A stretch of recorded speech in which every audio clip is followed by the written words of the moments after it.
Buenas tardes, mi nombre es Rosana Álvarez y bueno, lo que van a ver hoy es urbanismo del siglo XIX, el proceso de industrialización y cómo este proceso de industrialización llega a la ciudad. En estos grabados de Doré podemos ver las condiciones de la ciudad a partir de la instalación de la industria. Recuerden la clase de revolución industrial en la que tienen que haber visto que surgen dos nuevas clases sociales que tienen que ver con el proletariado y la burguesía industrial. El proletariado es eh, parte de la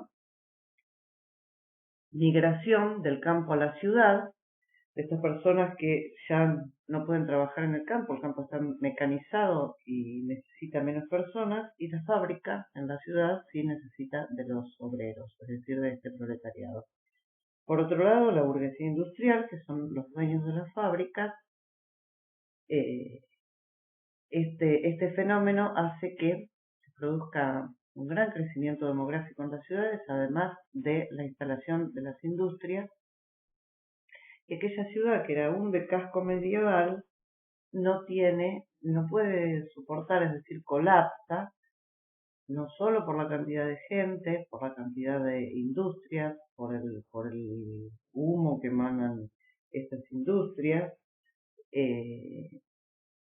sino también por las malas condiciones de vida que tienen las personas que viven en la ciudad, en general el proletariado, porque las clases más acomodadas se van a vivir en la periferia de la ciudad.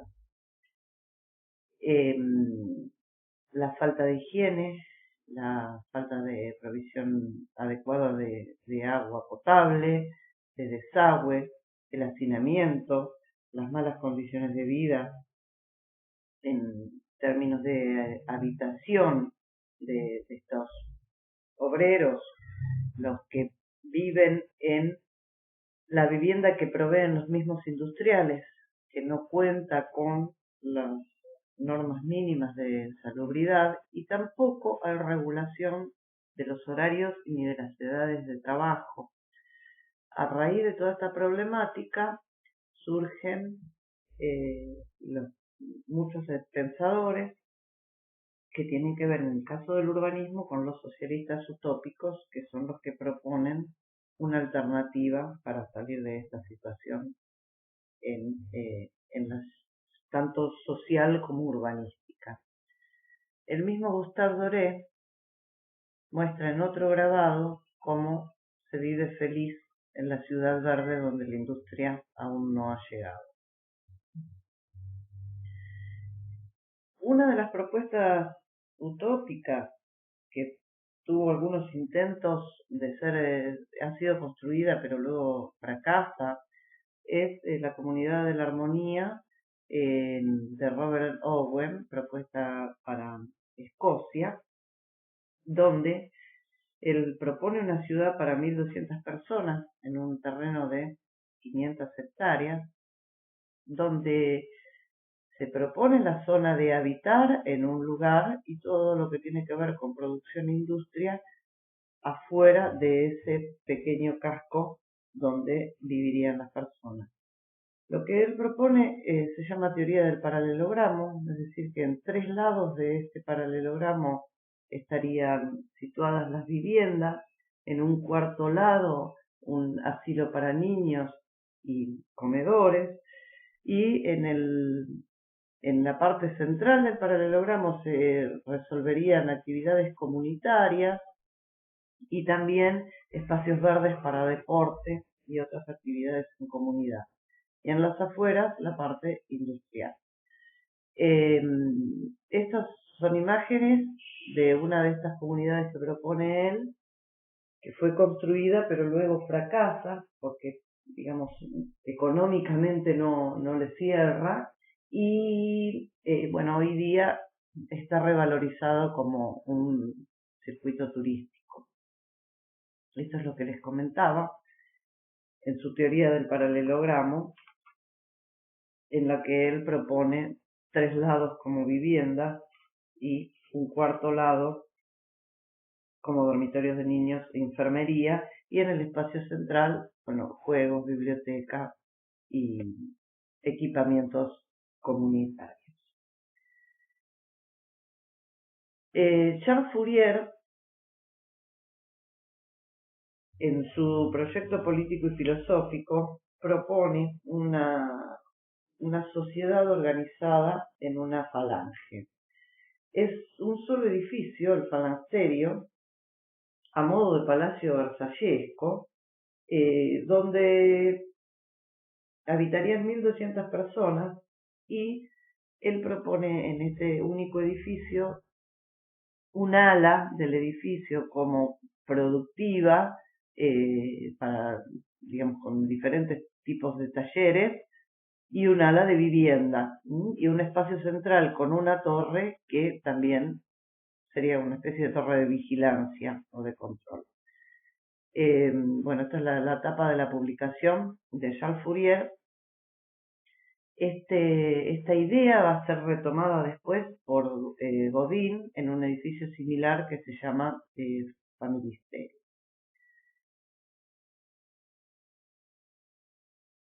Etienne Cabet también piensa en un modelo de ciudad que es un modelo socialista donde conjuga la idea de propiedad y producción en una ciudad.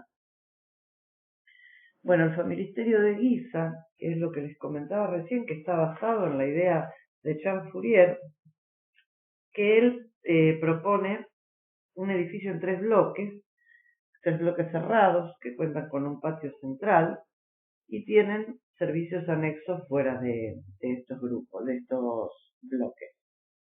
Estos serían los patios centrales de cada uno de los edificios, de planta baja y 3 pisos, por los cuales a través de estos balcones se accede a cada uno de los departamentos donde vivirían estas familias, y esa iniciativa apunta a la autogestión de una comunidad donde se asocie el capital y el trabajo. Son bloques que tienen 40 metros por 20 metros, tienen servicios generales, asilos para niños, escuelas, teatro, baños, lavaderos. Son edificios, elementos de gran escala, y digamos que es para el bien de la comunidad que vive en él. Aquí pasamos a otro tipo de propuestas que no tienen que ver con las de los socialistas utópicos, sino con la idea de mejorar, sanear la ciudad que estaba deteriorada por el proceso de revolución industrial, y es el regente de Londres quien decide transformar el área en un barrio residencial, aprovechando una zona verde, un parque que era propiedad de la corona, y para que este parque sea accesible a todos los habitantes. Está planteado los edificios que rodean la Regent Street y el Regent Park como edificios neoclásicos a modo de gran palacio, que en realidad son viviendas individuales a modo de dúplex o triplex para una nueva clase enriquecida por la industria y las victorias de Napoleón en el campo de batalla. Perdón, de Napoleón no, porque estamos en Inglaterra. Bueno, lo que ocurre en el Regent Street es Regent Street, que es esto, y el Regent Park, ¿no? Y se rodea de grandes edificios señoriales donde lo que vemos es un lenguaje absolutamente clásico en la arquitectura y un planteo pintoresco en la resolución de lo que tiene que ver con los parques y los jardines y el paseo urbano. Para desarrollar este proyecto urbano, la tipología arquitectónica que se utiliza es la de terras. Estas grandes terras son estos edificios que yo les comentaba recién, que se asemejan a un gran palacio, que parecieran que fueran una sola cosa, pero que en realidad están resueltos como en diferentes tajadas, ¿no? Donde cada una de ellas es una vivienda para estos nuevos industriales enriquecidos por la industria. La tipología terras, nuevamente, los grandes palacios, la impronta neoclásica, viviendas, un plan de viviendas colectivas. Y aquí lo que vemos es el plan de Nueva York, que es de 1811, que se aplica otro tipo de organización urbana que tiene que ver, es asociable con el pragmatismo americano, donde no recurren tanto a las cuestiones históricas, sino a cómo solucionar rápidamente un problema de urbanización. Y en este caso, lo que deciden hacer en la isla de Manhattan es trazar estas 12 avenues en el sentido norte-sur y las streets en el sentido este-oeste. La única calle que queda dentro del trazado que tenía Manhattan hasta el momento es una diagonal que es de la calle Broadway, que por motivos económicos se la deja tal cual está. Pero este tipo de planteo urbano tiene más que ver con el pragmatismo americano y con la manera de poder sacarle mayor provecho a la parcela de tierra, donde lo único que dejan como sesión, digamos, espacio verde, es el enorme Central Park, que ocupa 840 acres, que va desde la Quinta Avenida hasta la Octava y desde la calle 59 hasta la 110. Esta es otra imagen de la época del Central Park. Y el gran modelo de renovación urbana de la época es el de París para el Segundo Imperio. El Segundo Imperio está Napoleón III, sobrino nieto de Napoleón Bonaparte, donde el barón Haussmann es quien tiene a cargo la enorme transformación urbana que se va a realizar en París por estas épocas. Los motivos de esa renovación no solamente tienen que ver con el saneamiento de esa ciudad, en términos de lo que yo les había comentado, el hacinamiento, las malas condiciones de vida, sino también con la reorganización social y la posibilidad de controlar las grandes revueltas que se producían en este momento en París, los levantamientos de 1848. Lo que hace Haussmann, de la mano de una ley de expropiación, es trazar grandes avenidas respetando edificios que ya existían, como por ejemplo el Arco de Triunfo de Napoleón I, ¿no? Que está aquí en la Place d'Étoile, y uniendo puntos de la ciudad a través de grandes avenidas que son los grandes bulevares que conocemos hoy de la ciudad de París. Todo esto está absolutamente reglamentado. No solo hay una París por encima del nivel de calle, sino que hay una París por debajo del nivel de calle, donde se proponen grandes tuberías y desagües cloacales, y una ley de expropiación que avala todo esto para poder destruir parte de la ciudad, como se puede ver en estos planos,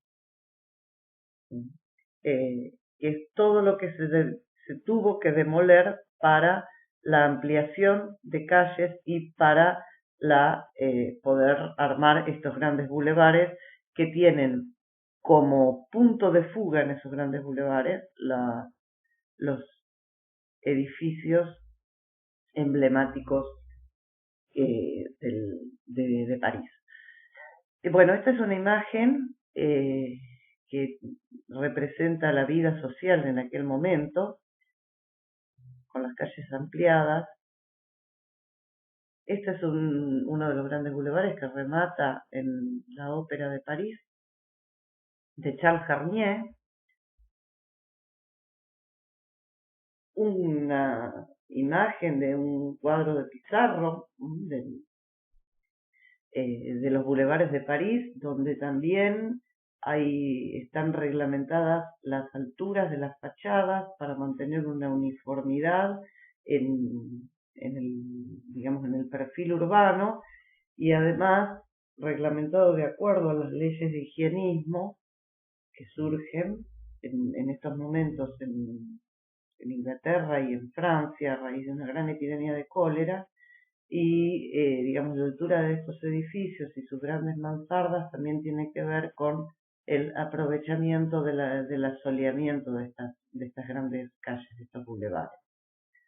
Estos son los resultados del ensanche de estas grandes avenidas. Bueno, esta es una imagen actual, pero la avenida de los Champs-Élysées, como remata en aquel arco de triunfo de l'Étoile, y otras imágenes de postales de la época como de la actualidad. Justamente en este caso volvemos a ver cómo aquella avenida realza el eje perspectivo de, en este caso, la ópera de Garnier, que es la ópera de París. Los grandes bulevares que van hacia el Arco de Triunfo, de Champs-Élysées,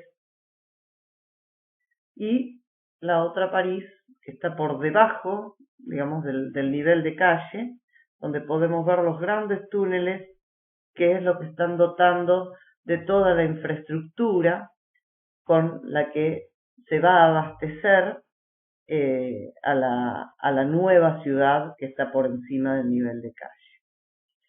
Dentro de este plan urbano, bueno, ya les había dicho que está absolutamente reglamentado todo lo que tiene que ver con la altura de fachadas, con mansardas, con la altura, con la ornamentación, y es lo que le da una gran uniformidad a estos bulevares que vemos. Por lo tanto, digamos, esta uniformidad siempre da una imagen de armonía en términos de percepción y de relación de proporción entre el ancho de las calles y la altura de los edificios. Hay un primer barrio obrero que se llama la Cité de Napoleón, que está en el distrito 9º, donde en este barrio obrero también están contempladas estas cuestiones de asoleamiento y de ventilación, que de algún modo también podemos asociarla con el falansterio, con el familisterio, en términos, ¿no?, de recorrido en diferentes pisos con un gran espacio central que está iluminado, pero si bien no es idéntico a aquellas experiencias, pero evidentemente algún tipo de influencia ha tenido en este tipo de viviendas colectivas para obreros. Esta es otra imagen donde ya aparece el metro de Guimard, que esto ya corresponde al Art Nouveau. El metro, ya en esta altura la ciudad tenía una gran abastecimiento de líneas de metro o de subterráneos, como lo llamamos nosotros aquí. Otro de los grandes planes de este momento es el ensanche de Barcelona, ideado por Ildefonso Cerdá en 1859. Y se trata de un trazado de cuadrícula, donde las calles tienen 20 metros de ancho y tiene enormes chaflanes u ochavas en las esquinas para poder permitir la visualización de quien viene, digamos, por la calle que atraviesa. Lo que hace Cerdá, además de estas grandes avenidas, de grandes conectores, de vías más rápidas, dentro de su trazado, también es conservar la ciudad vieja y de algún modo incorporarla al trazado a través de algunas calles que la atraviesan, pero el resto lo deja intacto. En su proyecto, Ildefonso Cerdá plantea, bueno, arbolar las veredas, el ancho de las calles, lo piensa a futuro, y no se llevó a cabo absolutamente como lo tenía pensado Ildefonso Cerdá. Sí se respetó el trazado que él plantea, pero, por ejemplo, él pensaba en la ocupación de las manzanas que tuvieran un gran espacio verde central o lineal, y estas cuestiones, a raíz de la especulación inmobiliaria, se fueron modificando y esos corazones de manzana que serían verdes fueron siendo ocupados. Lo que él buscaba era un máximo de aprovechamiento de la dirección de los vientos, para que pudiera la ciudad, digamos, oxigenarse rápidamente, el predominio del verde dentro de la ciudad, y bueno, y aprovechando al máximo las leyes de higienismo que él las había estudiado en profundidad. Lo mismo que en París, también hay una uniformidad en la altura de las fachadas, en la decoración de las mismas. Fíjense cómo en este caso hay una decoración totalmente modernista, ¿no? Y también las características de las nuevas avenidas, del Paseo de Gracia, donde él también piensa una vía férrea en el medio de la calle, como teniendo diferentes categorías de circulación cada uno de los fragmentos dentro de la misma calle. Otra remodelación que es también muy interesante es el Ringstraße de Viena, que el emperador Francisco José en 1857 comienza el derribo de la Gran Muralla para poder ampliar la ciudad conservando su casco viejo. Y se planifica un gran bulevar, por eso se llama Ring, porque es un bulevar en forma de anillo que estaría circundando esta ciudad vieja, que es la Ringstraße, y estaría rodeada de palacios y de edificios que representarían, digamos, al imperio. Es una avenida monumental de circunvalación en la que se destacan enormes monumentos que tienen que ver con justamente con el prestigio de esta sociedad imperial. Este es el Palacio de los Habsburgo.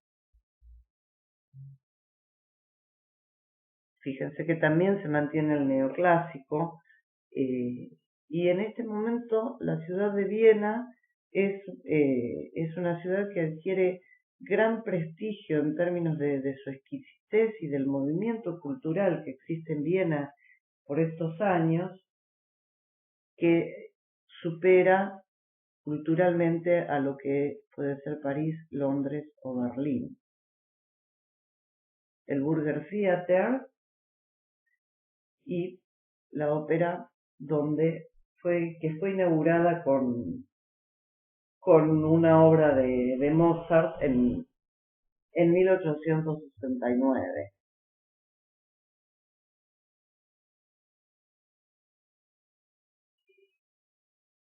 Son más imágenes de los parques de Viena, también asociables con otro tipo de construcciones vigentes en este momento que tenían que ver con la arquitectura del hierro y del vidrio propia de la revolución industrial, el Palmer House. Los paseos en Viena, no se olviden que estamos hablando de una sociedad de una sociedad, digamos, imperial, que todavía representa el imperio, y bueno, todo lo que tiene que ver con la diversión, los paseos al aire libre. Este es otro caso, que es la ciudad de Soria y Mata, que es una ciudad lineal, que él la propone para la ciudad de Madrid. Fueron construidos 58 kilómetros de esta ciudad, pero luego el crecimiento horizontal de Madrid lo fue, digamos, como deglutiendo. Y es una cinta que él piensa con un crecimiento lineal sin límite, pero con un crecimiento transversal que llega hasta los 200 metros.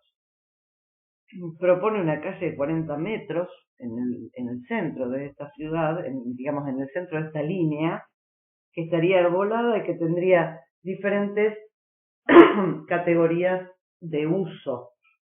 Un paseo central donde iría el tren o el tranvía, después paseos peatonales y otros espacios para otro tipo de transportes de menor velocidad y de menor capacidad.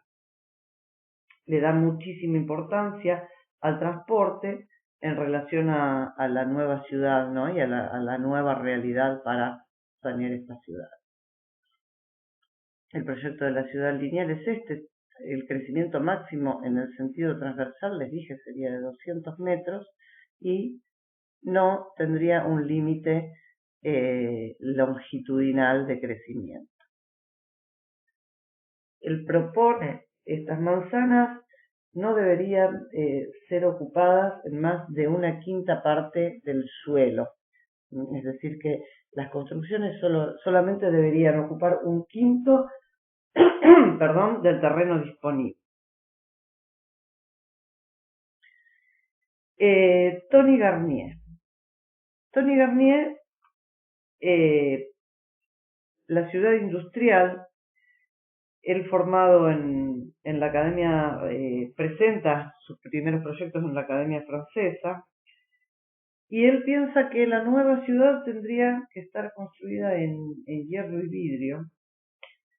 Los proyectos de Tony Garnier son de alguna manera la clave de lo que después se va a utilizar en el urbanismo moderno, que veremos en alguna clase cuando veamos movimiento moderno. Él propone una ciudad de 35.000 habitantes, que tendría que estar atravesada por un río, y una línea férrea tendría también que pasear por la ciudad. Lo que serían establecimientos industriales tendrían que estar alejados de la ciudad misma y estaría elevada sobre una meseta, tendría edificios sanitarios, estaría protegidas de los vientos.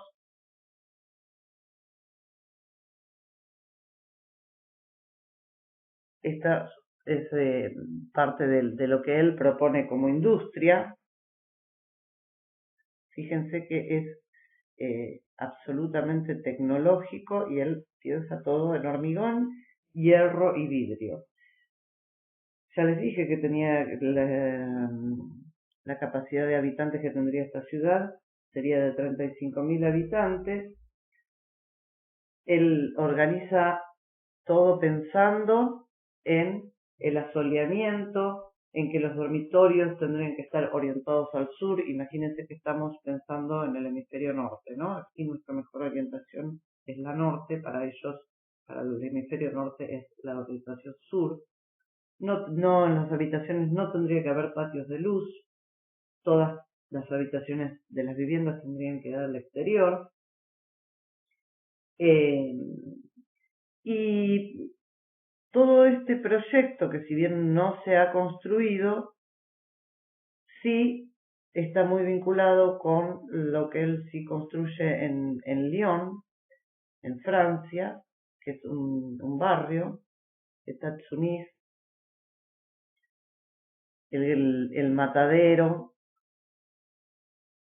la central telefónica, la fábrica Mercier Chalesín, el matadero, el Estadio Olímpico, esto sí, es el matadero de la Mujer, y es una gran intervención que Tony Garnier hace en un barrio en la ciudad de León.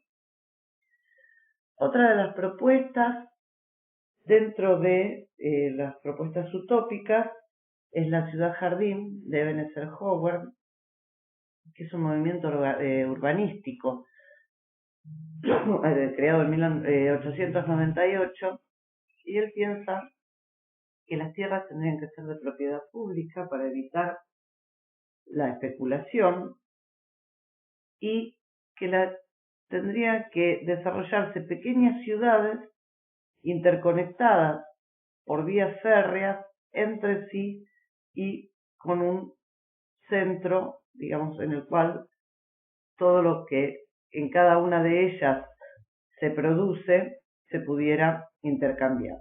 Y este esquema él lo repetiría indefinidamente sobre el suelo, como para que exista una mayor proporción de espacio verde en relación a lo que se estaría construyendo como ciudad. Estas pequeñas ciudades estarían pensadas como para poder ser recorridas a pie, y pretende unir las ventajas de la ciudad con la vida en el campo. Propone diferentes vías de comunicación, grandes bulevares, grandes jardines en cada una de ellas, ¿no? Y como esto, digamos, es una porción, vuelvo para atrás, de una de estas ciudades, como cada una de estas Garden City estaría vinculada con la ciudad central, en la cual se intercambiarían las diferentes especialidades, digamos, que se desarrollarían en cada una de estas pequeñas ciudades satélites. Bueno, esto es todo lo que tenemos como urbanismo del siglo XIX, y bueno, por hoy los dejamos. Muchas gracias y hasta luego.